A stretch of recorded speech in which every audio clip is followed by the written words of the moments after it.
All right, let's dive into something that's honestly a make-or-break issue for any digital project. We're going to talk about how to spot bad decisions. And I don't mean the big, obvious blunders. I mean those sneaky little mistakes, the ones made right at the beginning that can quietly poison your project from the inside out. So let me just throw this out there right away. Everyone wants to move fast, right?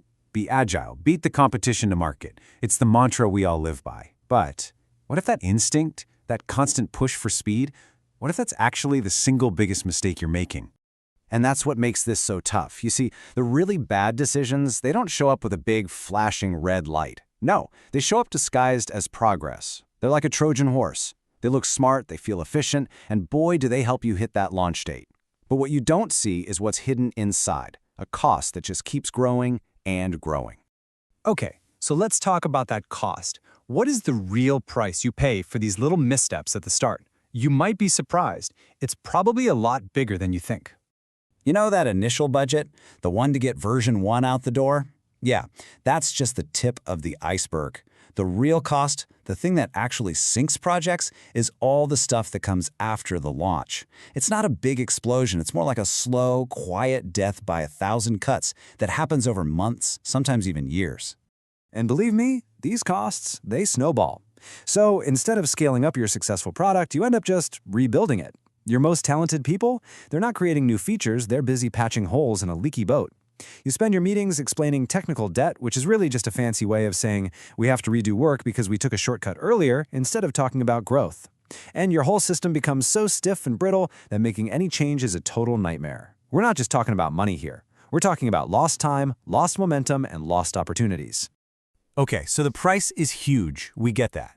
The big question is, why do so many smart teams keep falling into this exact same trap? Let's get to the bottom of it. This quote right here, it absolutely nails it.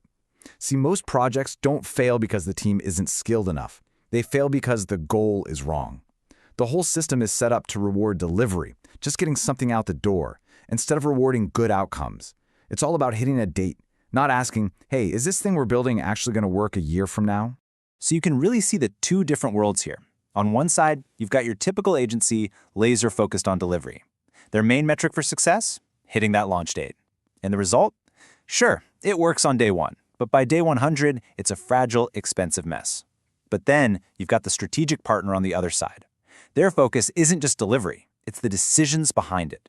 They're measured on long-term impact. And the result? A system that's actually built to scale and last. Okay, so how do you spot this before it's too late? I'm going to give you 5 major red flags. If you see these, it's a pretty good sign your project is heading down that short-term path. First up, red flag number 1. The deadline is king. If every single meeting is about are we on track for the launch date, but nobody's asking the hard questions about the foundation, you've got a problem. It's a classic sign that speed is winning out over stability. And trust me, there are problems hiding just under the surface. Red flag number 2 is a huge one. Talking about features before you've even figured out the architecture. I mean, this is such a classic mistake. It's like trying to pick out curtains and sofas for a house that doesn't have a foundation yet. It makes no sense. When you decide what you want before you know how it's all going to be built and supported, you are literally signing up for a future full of painful, expensive rework. Guaranteed. Number 3, listen for anyone who says, we'll deal with that later. Phrases like, oh, we'll bolt on the SEO later, or we'll figure out how to scale it once we get users. Those are massive, massive warning signs. Things like SEO and scalability, they aren't plugins you add at the end. They are part of the core foundation. Kicking that can down the road is like building a skyscraper on a pile of sand. The second you get the success you were hoping for, the whole thing is going to start to crumble. Okay, red flag number 4 is super important. Your team can't explain the trade-offs. Look, every single decision in a project like this involves a trade-off. You might trade a bit of speed for more stability, or maybe you sacrifice some flexibility for a simpler design.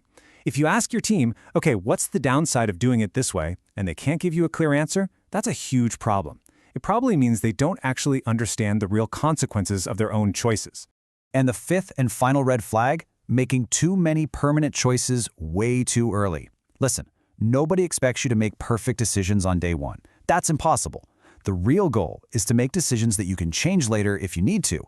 When you lock yourself into a specific technology or a really rigid system right at the beginning, you're painting yourself into a corner. And you have to remember, the costliest mistakes are always the ones you can't undo. Okay, so we've laid out the problem, we know what the red flags look like. So, what do we do about it? How do we actually avoid falling into these traps? Well, the answer is really a complete shift in how you think about the work. It's about moving from a culture that's obsessed with doing to one that values thinking first. It's about prioritizing good judgment before a single line of code ever gets written. And this quote, it just sums up the whole philosophy perfectly. What you really need from a team or a partner isn't just their hands, their ability to build stuff. It's their brain. It's their judgment to help you figure out what to build, what not to build, and what absolutely has to be rock solid from the very beginning. So here's principle number 1. You've got to shift your focus. Stop getting obsessed with the giant list of features. The most critical thing your project produces isn't features, it's the decisions that lead to a product that can actually last and grow. Next up, you have to get the order right. Architecture comes before aesthetics, always. You have to build the strong foundation before you start worrying about the pretty stuff on the surface. It's just like building a house, right? You build the foundation and the frame first. You don't pick out paint colors while the concrete is still wet. And the third principle, systems over shortcuts. You have to commit to doing things the right way. Your goal is to build a solid bridge that will last for years, not just slap up a sign that says bridge coming soon, because every single shortcut you take today is a debt you're taking out, and you will have to pay it back later with interest. So what does all this mean? It means you have to start working differently. It means changing the entire conversation you have with your team and demanding something better, something way more valuable. And if you remember one thing, make it this. Stop demanding more features. Start demanding better decisions. Seriously, stop counting how many features you shipped this week. Start asking about the quality of the decisions being made. That one little change can completely transform your entire project. So what should you be demanding? Well, here's a quick list. Demand clear thinking before anyone starts building. Demand a strong foundation that's ready for growth from day one. Demand honest pushback. You want a team that will tell you when your idea is bad. You should demand that they feel accountable for the long-term health of the project. Bottom line, you're demanding their judgment, not just a pile of code. So I'll just leave you with this one final thought to chew on. Take a really honest look at your own project, your team, and how you work. Is everything, and I mean everything, focused on just hitting a launch date? Or are you making the tough choices day in and day out to make sure that what you're building isn't just built to launch, but is actually built to last?